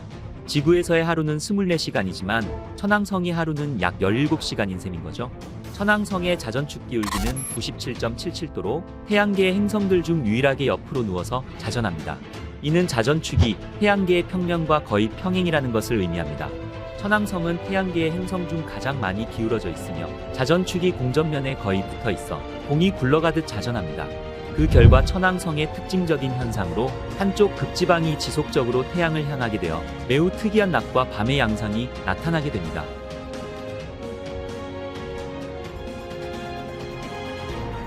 천왕성의 극지방에서는 지구 시간을 기준으로 낮 42년, 밤이 42년간 지속되는 것입니다. 천왕성의 축이 극단적으로 기울어져 있는 이유에 대해 과학자들은 약 30억 년에서 40억 년 전 발생한 한 번 또는 여러 번의 충돌로 인해 옆으로 기울어져 있다고 추측하고 있습니다. 이러한 충돌로 인해 천왕성의 역행 회전 또한 발생했을 가능성이 있습니다. 바로 이러한 원인으로 인해 태양계의 다른 행성들은 시계 방향으로 공전하는 데 비해 천왕성은 시계 반대 방향으로 태양을 공전하는 이유이기도 합니다. 천왕성은 해왕성과 함께 태양계의 거대 얼음 행성으로 불립니다. 천왕성은 가스와 얼음 그 자체라고 해도 과언이 아닌데요. 천왕성은 약 45억 년 전 태양계의 나머지 부분이 형성될 때 함께 탄생했습니다. 이 시기에는 얼음이 풍부하여 천왕성과 다른 목성형 행성의 주요 구성 성분이 되었고, 이러한 행성이 거대해지는 주요 원인이 되었습니다. 천왕성은 크게 나누어 3개의 층으로 이루어져 있습니다. 철, 니켈 등 암석질의 중심에 중앙에 얼음 멘틀, 그리고 수소 및 헬륨, 메탄이 주성분인 대기로 구성되어 있습니다. 천왕성 행성 질량의 80% 이상은 물과 메탄, 암모니아가 주성분입니다. 이러한 구성물질이 천왕성의 고유한 색깔에 영향을 미치는데요. 천왕성이 푸른색을 띠는 이유는 천왕성 대기의 메탄 성분이 산란 효과를 일으키기 때문입니다. 산란 효과는 태양빛의 적색 파장을 흡수하고 청색과 녹색의 파장들의 상당량을 반사하는 것이죠. 또한 천왕성의 대기의 특징으로는 천왕성 대기 상부에는 황화수소로 가득 차 있습니다. 그로 인해 썩은 삶은 달걀 냄새와 같은 지독한 악취가 행성 전체에서 납니다. 수많은 위험을 뚫고 천왕성 표면에 도착한다고 해도 지독한 냄새로 인해 질식하게 될지도 모릅니다. 천왕성의 표면. 거대 얼음 행성인 천왕성에는 실제로 단단한 표면이 없습니다. 기체로 구성된 대기가 바로 행성 내부의 액체층으로 이어집니다. 따라서 천왕성의 표면에 착륙하거나 표면을 걸을 수는 없습니다. 착륙하거나 걸으려고 하는 순간 목성과 마찬가지로 그냥 가라앉게 될 것이기 때문입니다. 과학자들에 따르면 천왕성은 하늘에서 다이아몬드 비가 내리고 바다에서는 다이아몬드가 둥둥 떠다니는 다이아몬드 밭일 확률이 매우 높다고 합니다. 천왕성 내부 약 8,000km 안에서 발생하는 엄청난 압력으로 인해 수소와 탄소가 분리되고 이로 인해 다이아몬드가 넘쳐나는 환경이 조성되었을 것으로 내다보고 있습니다. 천왕성의 기상현상. 천왕성의 표면만 보아서는 아무런 기상현상이 보이지 않지만 기상현상이 아예 없는 것은 아닙니다. 14시간 만에 천왕성을 한 바퀴 도는 강한 폭풍이 발생하며 초속 수백 미터 이상의 태풍과 번개가 끊임없이 일어납니다. 천왕성은 태양으로부터의 거리가 멀어 햇빛을 전혀 관측할 수 없는 암흑일 것입니다. 또한 메탄으로 이루어진 천왕성의 거대 바다에는 초속 수백 미터 이상의 태풍과 번개가 끊임없이 치고 있습니다. 천왕성은 토성 다음으로 발견된 두 번째 고리 행성입니다. 현재 밝혀진 천왕성이 고리는 13개로 1977년 천왕성에도 고리가 있다는 사실이 관측되었는데, 관측 초기 천왕성의 고리는 7개의 고리가 관측되었습니다. 천왕성은 토성 다음으로 크고 복잡한 붉은색과 푸른색의 고리를 가지고 있으나 토성의 고리와는 달리 반사율이 극도로 낮은 먼지와 소량의 검은 알갱이로 구성되어 있습니다. 또한 거리가 매우 멀기 때문에 육안으로는 관측이 불가능합니다. 그러나 1986년 보이저 2호 탐사를 통해 2개를 더 발견하게 되었고, 이후 2005년 허브르 주망원경 관측으로 13개까지 발견하게 되었습니다. 지금 보시는 사진은 허브르 주망원경이 촬영한 2003년부터 2007년까지 천왕성 고리의 변화입니다. 2016년 연구에 따르면 천왕성의 고리는 토성 및 해왕성의 고리와 마찬가지로 명왕성과 같은 외행성이 거대 행성에 너무 가까이 접근한 나머지 거대 행성의 엄청난 중력에 의해 산산이 부서지고 찢어져 그 잔해가 오늘날의 고리 형태로 남아 행성을 돌고 있을 가능성이 있습니다. 지금 보시는 사진은 허블 망원경이 촬영한 천왕성의 고리와 위성들의 모습입니다. 다른 거대한 행성과 마찬가지로 천왕성에도 위성이 있습니다.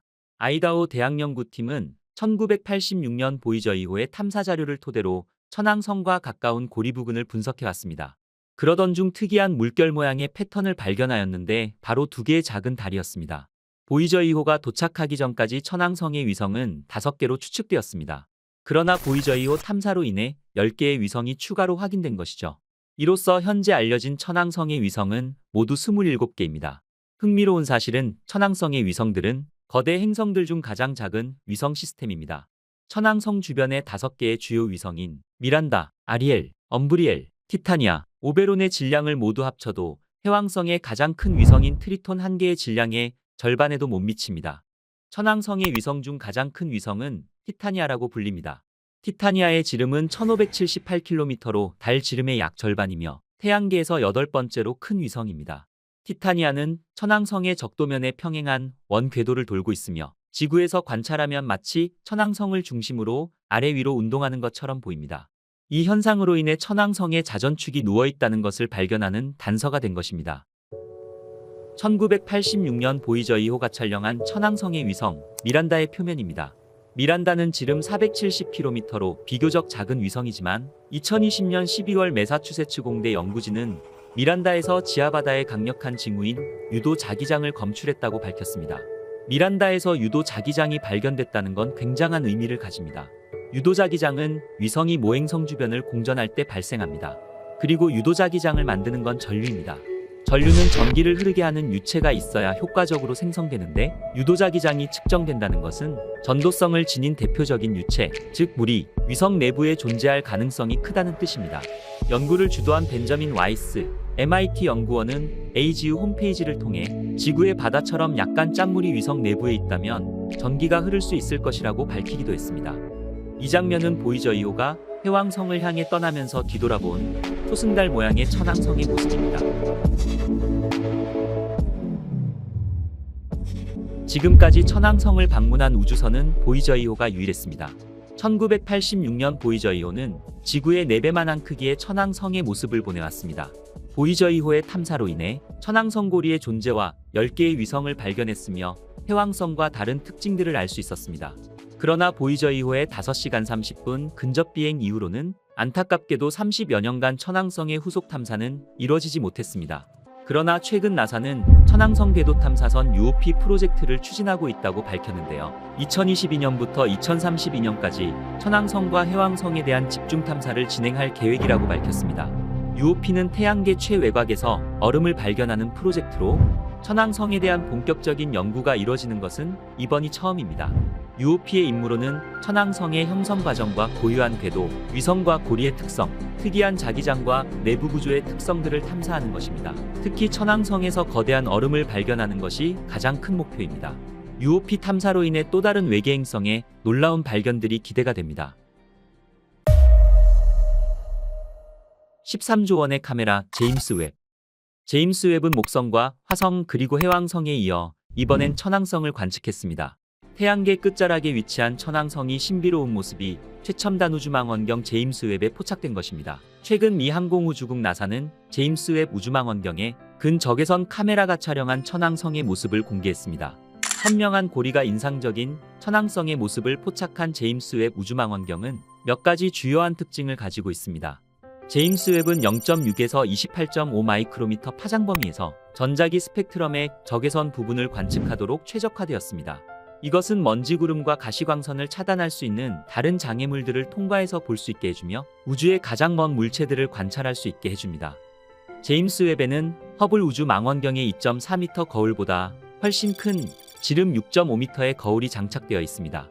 이 대형 미러를 통해 제임스 웹은 더 많은 빛을 수집하고 더 많은 디테일과 감도로 이미지를 캡처할 수 있습니다. 제임스 웹의 선실드는 망원경의 매우 중요한 구성 요소입니다. 태양으로부터의 열과 빛을 차단하도록 설계되었으며 그 목적은 적외선 망원경이 40켈빈의 설계 온도 이하에서 작동할 수 있도록 하는 것입니다. 특별한 물질의 5겹으로 구성되어 있으며 대략 테니스 코트 크기의 선실드는 망원경과 장비를 시원하게 유지시키며 민감한 적외선 관측을 할 수 있게 합니다. 제임스 웹은 근적외선 카메라와 근적외선 분광기, 그리고 중적외선 기기와 미세 안내 센서 및 근적외선 이미지 스펙트럼기로 이루어져 있습니다. 적외선 카메라로 우주의 여러 측면을 관찰하도록 설계된 4개의 과학 장비를 가지고 있는 것입니다. 또한 제임스 웹은 지구에서 매우 멀리 떨어져 있기 때문에 대부분의 시간 동안 자율적으로 작동할 수 있어야 합니다. 제임스 웹 우주망원경은 자신의 건강 상태를 모니터링하고 최적의 관찰을 보장하기 위해 필요에 따라 위치와 기구를 조정할 수 있도록 설계되었습니다. 이렇듯 대단한 성능을 장착한 제임스 웹은 광활한 우주를 관측하면서 우리에게 매번 놀라운 사실들을 보내오고 있습니다. 새로 공개된 제임스 웹 우주망원경의 천왕성 사진을 보면 천왕성의 고리와 대기가 완벽히 드러남을 볼 수 있습니다. 제임스 웹 우주망원경이 포착한 천왕성의 확대 이미지입니다. 행성의 13개의 고리 중 11개가 보이지만 일부는 너무 밝고 서로 가까이 존재하기에 더 큰 고리로 합쳐진 것처럼 보입니다. 마치 하나의 고리로 섞여 보이는 것입니다. 9개의 고리는 행성의 주고리 메인링으로 분류되며 이 중 2개는 1986년 보이저 이후에 플라이바이가 있을 때까지 발견되지 않았던 희미한 먼지고리들입니다. 놀라운 점은 이 관측이 단 2개의 필터를 통해서 천왕성을 12분간 노출한 짧은 이미지에 불과하다는 점입니다. 다시 말해 제임스 웹의 근적외선 카메라를 통해 촬영된 적외선 이미지는 파란색으로 표시되는 1.4 마이크로미터와 주황색으로 표시된 3.0 마이크로미터의 파장으로 관측되었으며 이 두 이미지가 결합된 결과입니다. 약 29억 킬로미터 떨어진 곳에서 12분간 노출되며 촬영된 천왕성 특유의 고리가 선명하게 드러나 보입니다. 천왕성은 토성처럼 웅장하고 아름답지는 않지만 신비로운 고리를 무려 13개나 가지고 있습니다. 허블 우주망원경이 촬영한 천왕성과 제임스 웹이 촬영한 천왕성의 모습입니다. 천왕성의 고리는 햇빛을 반사하지 않는 암석과 먼지로 이루어져 있어 망원경으로 포착하기가 쉽지 않습니다. 그러나 이번에 제임스 웹은 이 중 11개의 고리를 촬영하는 데 성공했으며 일부 고리가 너무 밝아 겹쳐 보이지만 역대 촬영된 것 중 가장 선명합니다. 또한 제임스 웹은 천왕성의 가족사진도 촬영했습니다. 천왕성은 총 27개의 위성을 거느리고 있으며 제임스 웹이 이 중 6개를 촬영했습니다. 안타깝게도 나머지 위성은 너무 작아 모습이 잡히지 않았습니다. 놀랍게도 제임스 웹은 천왕성 극지방의 중심부가 밝아진 것을 밝혀냈습니다. 허블 우주망원경과 같은 다른 강력한 가시광선으로는 선명하게 볼 수 없었으나 이번에 제임스 웹 카메라로 확인할 수 있었던 것입니다. 제임스 웹의 근적외선 카메라는 감도가 매우 높고 파장이 더 길기 때문에 천왕성의 극지방의 모습도 확인할 수 있었던 것입니다. 이번 관측으로 망원경의 엄청난 성능을 확인할 수 있었습니다. 보이저 2호가 천왕성을 촬영했을 때는 가시광선 파장을 이용한 덕에 천왕성이 마치 거의 특징이 없는 청록색 공으로 보였으나 적외선 파장에 특화된 제임스 웹의 민감도를 통해서 천왕성의 대기가 실제로 얼마나 역동적인지 보여주고 있습니다. 제임스 웹이 관측한 천왕성의 자세한 모습을 살펴보면 행성의 오른쪽에는 태양을 향한 극지방에서 밝게 빛나는 극관, 폴라캡이라고 부르는 영역을 볼 수 있습니다. 이는 천왕성만의 독특한 특징으로 이 지역은 천왕성의 여름에 직사광선을 받을 때 나타났다가 천왕성의 가을에 사라집니다. 또한 극관의 가장자리에 밝은 구름이 포착되었으며 왼쪽 끝 부분에도 비슷한 구름이 관측되었습니다. 이는 천왕성을 적외선 파장으로 관측할 때 볼 수 있는 구름으로 천왕성 대기의 폭풍 활동과 관련이 높은 것으로 분석됩니다. 13조 원의 카메라로 발견한 우주의 모습은 어떠셨나요? 저는 신비롭고 광활한 우주의 모습이 정말 아름답게 느껴졌습니다. 제임스 웹은 앞으로도 계속된 우주 관측을 통해 우리에게 새로운 소식을 보내올 것입니다. 지금까지 태양계의 7번째 행성인 천왕성에 대해서 알아보았습니다. 태양계의 마지막 행성이자 8번째 행성인 해왕성. 태양으로부터 가장 멀리 떨어진 행성으로 알려진 해왕성은 지구에서는 맨눈으로 볼 수 없습니다. 천왕성과 더불어 거대의 얼음 행성으로 분류되는 해왕성에 대해 알아보겠습니다. 태양계의 다른 행성처럼 해왕성은 약 45억 년 전에 생성되었습니다.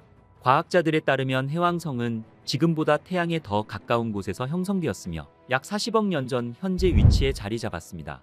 해왕성의 반지름은 24,622km로 태양계에서 네 번째로 크지만 거대 기체 행성 중에서는 가장 작습니다.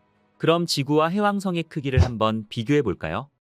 해왕성의 질량은 태양계 행성 중에서 세 번째로 크며 지구보다는 17배나 더 큽니다.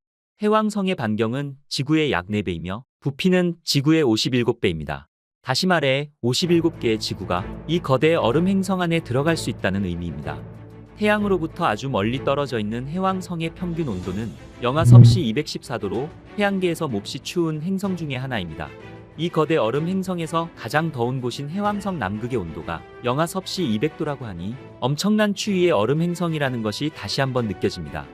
태양계에서 해왕성은 태양으로부터 8번째 위치하며 태양으로부터 가장 멀리 떨어진 행성입니다. 해왕성은 이렇게 태양과의 먼 거리로 인해 8개의 행성 중에서 궤도가 가장 긴 행성이기도 합니다. 해왕성의 1년은 165년입니다. 해왕성이 태양 주위를 한 바퀴 도는데 지구 시간으로 약 165년이 걸리기 때문입니다. 2011년 7월 12일, 1846년 처음 발견된 이후 해왕성은 165년에 첫 공전 주기를 완료했습니다. 또한 해왕성의 자전축 기울기는 지구와 유사하기 때문에 지구와 같은 계절 변화가 있으며 각 계절의 길이는 약 40년입니다. 해왕성의 하루는 얼마나 길까요? 해왕성의 자전 속도는 지구보다 빠르며 하루 평균 길이는 지구 기준으로 약 16시간입니다. 하지만 이 거대 얼음 행성은 단일한 고체 물질로 이루어지지 않았기 때문에 지대에 따라 각기 다른 속도로 자전합니다. 해왕성의 적도 때는 자전 주기가 약 18시간인 반면 극지대는 한 번 자전하는데 약 12시간이 걸립니다. 해왕성이 기상현상. 해왕성의 밀도와 대기압은 태양계의 가스 행성 가운데 가장 높습니다. 단단한 고체 표면이 없는 해왕성은 고체와 액체 그리고 기체 형태가 서로 뒤섞인 형태의 메탄 바다로 이루어졌을 것으로 예상됩니다. 대기와 표면 성분의 특성, 그리고 지구보다 약 1000배가량 높은 대기압, 태양으로부터 엄청나게 떨어져 있는 거리, 이러한 원인으로 인해 해왕성 대기층 아래는 햇빛을 전혀 관측할 수 없는 깜깜한 암흑일 것이며 두꺼운 대기로 인해 엄청난 압력이 사방에서 짓누르는 끔찍한 환경일 것입니다. 실제로 도달한다고 가정하면 대기와의 마찰열이 생길 수 있어 고체나 액체로 된 대기와 표면이 기화할 가능성이 높습니다. 상륙이나 항해는 고사하고 대기에 근접하는 순간 무지막지한 압력과 풍속, 그리고 엄청나게 차가운 온도로 인해 순식간에 얼어붙는 동시에 가루가 되어 갈려나갈 것입니다. 해왕성의 구조와 대기. 해왕성의 구조는 핵과 멘틀, 대기, 상층대기 총 4개의 층으로 이루어져 있습니다. 해왕성의 중심부에는 규산염, 니켈, 철 등으로 이루어진 고체 핵이 있으며 이 핵은 지구보다 약 1.2배 큽니다. 해왕성의 핵은 물과 메탄, 암모니아와 같은 얼음 물질로 구성된 뜨거운 유체로 둘러싸여 있으며 이러한 유체는 구름층으로 덮여 있습니다. 또한 해왕성의 대기는 주로 수소와 헬륨으로 구성되어 있으며 미량의 메탄이 섞여 있습니다. 해왕성이 선명한 푸른색은 바로 대기 속에 있는 메탄 성분 때문인데요. 메탄의 산란 효과는 천왕성과 같은 현상입니다. 해왕성 대기에 포함된 메탄 성분이 태양의 붉은 빛은 흡수하고 푸른 빛은 우주로 반사시켜 선명하고 신비로운 푸른 행성의 모습을 하게 되는 것입니다. 해왕성이 천왕성보다 훨씬 더 진한 푸른색을 띠는 이유도 메탄의 함량이 천왕성에 비해 조금 더 높기 때문입니다. 천왕성과 마찬가지로 해왕성에도 다이아몬드비가 내린다는 걸 알고 계셨나요? 나사에서 해왕성과 천왕성을 연구하고 있는 나오미 로우거니 박사는 실제로 두 별의 대기권에서는 이 같은 일이 벌어질 수도 있다고 예측했습니다. 천왕성과 해왕성이 푸르게 보이는 이유는 앞서 설명한 대기 내에 있는 메탄으로 인해 생기는 현상입니다. 메탄은 탄소로 구성되어 있어 압력과 온도가 충분하면 다이아몬드가 형성되고 축적되어 무거워지면서 대기권에서는 마치 비처럼 다이아몬드가 쏟아질 수 있다는 것입니다. 해왕성이 대흑점. 1989년 보이저 2호는 해왕성 대기 주위에서 눈에 띄게 어두운 부분을 발견하였습니다. 바로 해왕성의 대흑점이었습니다. 해왕성의 대흑점은 해왕성 남반구에서 발생한 거대한 고기압성 폭풍으로 이 폭풍의 위력은 태양계 행성에서 기록된 바람 중에서 가장 강력했습니다. 발견 당시 지구의 크기와 거의 비슷한 이 폭풍은 가장자리에서의 바람은 시간당 2100km의 엄청난 바람이었습니다. 이 속도는 태양계에서 가장 빠른 기록이었습니다. 해왕성이 대흑점은 1994년 허블 우주망원경이 해왕성 표면을 다시 찍었을 땐 완전히 사라졌습니다. 그러나 2016년 해왕성 북반구에서 매우 유사한 흑점이 나타났습니다. 해왕성의 고리. 지금 보시는 사진은 제임스 웹 우주망원경이 촬영한 해왕성의 모습입니다. 1989년 보이저 2호 이후 33년 만에 처음으로 해왕성의 고리를 선명하게 포착했는데요. 목성, 토성, 천왕성과 같은 다른 거대 기체 행성과 마찬가지로 해왕성은 고리 시스템을 가지고 있습니다. 해왕성의 주요 고리는 5개로 이루어져 있으며 1989년 보이저 2호에 의해 발견되었습니다. 각각의 고리는 행성을 연구한 천문학자들의 이름을 따서 갈레, 르베리에, 라셀, 아라고, 애덤스로 명명되었습니다. 해왕성의 고리는 어둡고 붉은 빛을 띠며 크기와 밀도가 다양합니다. 천왕성이 고리와 비슷하게 방사능 처리된 유기화합물과 얼음으로 이루어져 있는데 해왕성 고리의 구성 물질은 규산염이나 탄화물이 낀 얼음 조각으로 구성되어 있어 고리가 붉은 빛을 띠기도 합니다. 해왕성 고리의 나이는 비교적 젊은 것으로 여겨지며 해왕성의 위성이 파괴되면서 생성된 것으로 추정하고 있습니다. 해왕성의 위성. 다른 거대 행성들과 마찬가지로 해왕성에는 대규모 위성 시스템이 있으며 해왕성의 모든 위성은 그리스 로마 신화에 나오는 물의 신들의 이름을 따서 명명되었습니다. 지금까지 발견된 해왕성의 위성은 모두 14개로 확인되었습니다. 그중 가장 최초로 발견된 해왕성의 위성은 지름이 2700km로 태양계에서 7번째로 큰 트리톤입니다. 과거 명왕성과 함께 카이퍼 벨트의 일부였던 천체 트리톤. 역행 궤도를 가지고 있는 특이한 천체 트리톤입니다.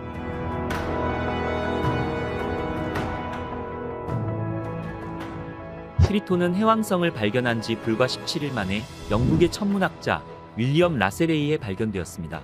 1846년 10월 10일 윌리엄 라셀은 24인치 반사망 원경을 통해 트리톤을 발견하였습니다. 트리톤이라는 이름은 그리스 신화에서 왔습니다. 그리스 신화에서 트리톤은 바다의 신 포세이돈의 아들이었습니다.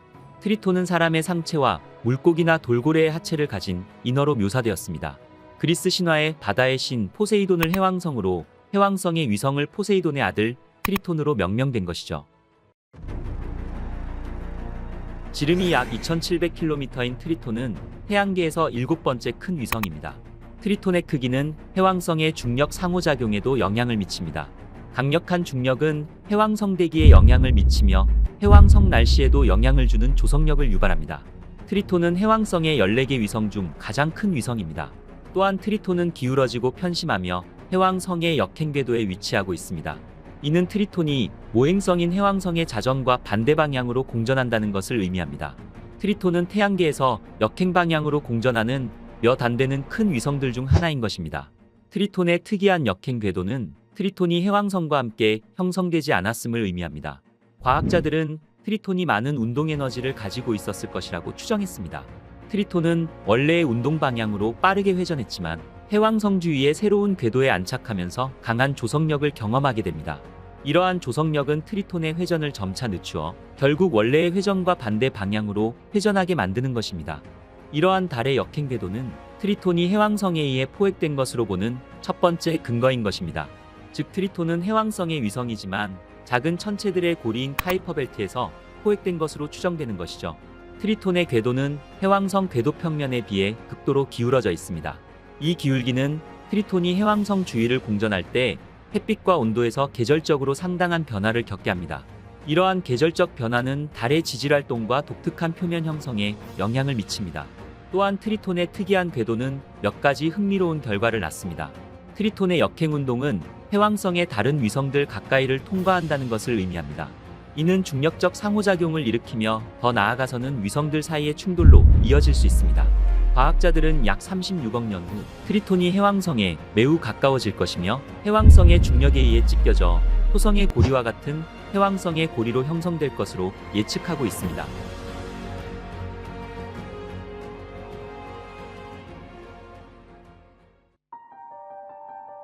트리톤의 고도로 기울어진 궤도는 때때로 극심한 추위를 경험하게 합니다.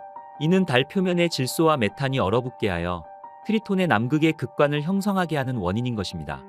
트리톤이 카이퍼 벨트의 일부라는 두 번째 근거는 2015년 뉴호라이즌스호가 명왕성을 통과하면서 제기되었습니다. 뉴호라이즌스호는 트리톤이 명왕성과 비슷한 조성을 가진 것을 확인했습니다. 유사한 대기와 구성물질, 그리고 지표면 위의 얼음들과 같이 굉장히 비슷한 특징들이었죠. 또한 트리톤은 명왕성처럼 약간의 붉은 반점들을 가지고 있습니다. 이는 태양의 자외선에 반응하는 메탄얼음으로 보여지며 타르와 같은 농도를 가진 톨린에 의한 현상입니다. 이러한 관측 근거로 나사는 트리톤이 명왕성을 미리 보는 프리뷰 역할을 할 것이라 분석하였습니다. 트리톤은 주로 질소로 이루어진 얇은 대기를 가지고 있으며 소량의 메탄도 포함되어 있습니다. 트리톤의 대기는 휘발성 얼음이 증발하면서 발생한 것으로 이러한 얼음의 증발 역시 트리톤의 역행 궤도로 인한 것입니다. 또한 트리톤은 태양으로부터 매우 멀리 떨어져 있음에도 불구하고 특정 지점에서 태양에 가까워지기 때문에 달의 온도가 매우 따뜻해지기도 합니다. 트리톤의 상층 대기는 질소와 메탄의 연무층으로 이루어져 있습니다. 연무층의 작은 입자들은 빛을 산란시켜 트리톤 주위에 분홍색 빛을 만듭니다.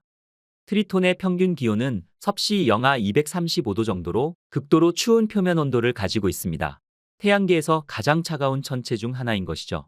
트리톤의 극심한 추위는 태양과 매우 먼 거리 때문으로 트리톤의 높은 반사율을 갖게 합니다. 트리톤의 높은 반사율은 달 표면으로 도달하는 햇빛들을 우주 밖으로 반사하는 것을 의미하는 것이죠. 과학자들은 트리톤이 대부분 암석과 물의 얼음으로 구성되어 있고 메탄과 일산화탄소와 같은 얼음의 양은 적은 것으로 추정하고 있습니다. 또한 트리톤은 지구와 매우 유사하게 핵과 멘틀, 지각을 가지고 있으며 차별화된 내부를 가지고 있다고 추정됩니다. 트리톤의 중심핵은 상대적으로 작으며 반경 수백 킬로미터에 불과합니다. 핵을 둘러싸고 있는 멘틀은 암석과 얼음의 혼합물로 구성되어 있으며 해왕성의 조석가열로 인해 부분적으로 녹아있을 수 있습니다. 트리톤의 지각은 대부분 물 얼음으로 구성되어 있으며 일부 암석과 다른 얼음들이 섞여 있습니다. 또한 트리톤의 얼어붙은 표면 아래에는 지하바다가 존재하는 것으로 추정됩니다. 해왕성의 조석력에 의해 생성된 열이 트리톤에 지질학적 영향을 준 것입니다. 지금까지 트리톤 탐사를 위해 발사된 우주선은 단 한 번뿐이었습니다. 1977년 나사에 의해 발사된 보이저 2호는 1989년 트리톤을 지나면서 트리톤을 관측했습니다. 트리톤을 근접 통과한 보이저 2호는 과학자들에게 처음이자 유일하게 트리톤을 가까이서 볼 수 있는 기회를 제공하였습니다. 보이저 2호는 트리톤의 귀중한 데이터와 이미지를 수집할 수 있었는데 간헐천과 극저온 화산, 그리고 얇은 대기를 포함한 트리톤의 다양하고 독특한 특징들이었습니다. 트리톤의 표면은 매우 오래되었으며 주로 암석과 물얼음, 소량의 메탄과 질소얼음으로 이루어져 있습니다. 또한 지질학적으로 수십억 년 동안 활동하지 않았음을 나타내는 크레이터들로 가득 차 있습니다. 하지만 비교적 젊고 매끄러운 평원과 같은 지형들도 있습니다. 이는 극저온 화산에 의해 형성된 것으로 보여집니다. 트리톤은 대기가 매우 희박하며 주로 질소와 미량의 메탄으로 구성되어 있습니다. 트리톤의 표면에서는 극저온 화산 활동도 관측되었습니다. 이 극저온 화산들은 물, 질소 그리고 다른 휘발성화합 물들의 혼합물을 분출합니다. 얼음화산에서는 액체 상태의 물이 분출하며 분출된 얼음물질은 트리톤의 표면에 얼어붙는 것입니다. 또한 얼음화산의 중심에서는 칼데라도 발견되었습니다. 얼음용암 분출로 인해 형성된 트리톤의 평원입니다. 평원이라고 불리기도 하는 응고된 용암호수입니다.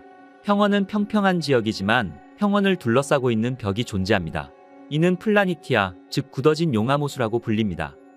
또한 보이저 2호는 트리톤에서 놀라운 발견을 하였습니다. 트리톤 남반구에서 발견된 대기기둥입니다.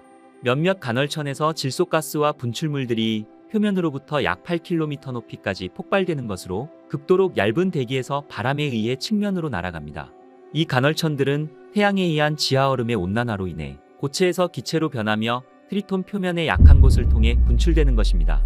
트리톤의 대표적 간헐천인 힐리와 마힐라니의 모습입니다. 간헐천 분출에 의한 트리톤 표면의 줄무늬가 보이시나요? 보이저 2호가 촬영한 칸탈루프 지형의 모습입니다. 칸탈루프 멜론의 피부를 닮은 능선과 골짜기가 특징인 칸탈루프 지형입니다. 이 지형은 트리톤 서쪽의 상당 부분을 차지하며 뚜렷한 균열과 가라앉은 지형이 특징입니다. 이 독특한 특징은 트리톤에서만 발견되며 달에서 가장 오래된 지역으로 보여집니다. 트리톤에서 가장 이상한 지형인 칸탈루프 지형은 산등성이로 구분된 30에서 50km 폭으로 움푹 패여 있습니다. 이 구멍은 부드러운 곡선을 가지고 있으며 비슷한 크기를 가지고 있습니다. 과학자들은 이 구멍들이 생성된 원인을 충돌 크레이터의 결과가 아닌 무거운 물질층 사이에서 작은 비중을 가진 가벼운 물질이 상승하여 형성된 것으로 보고 있습니다.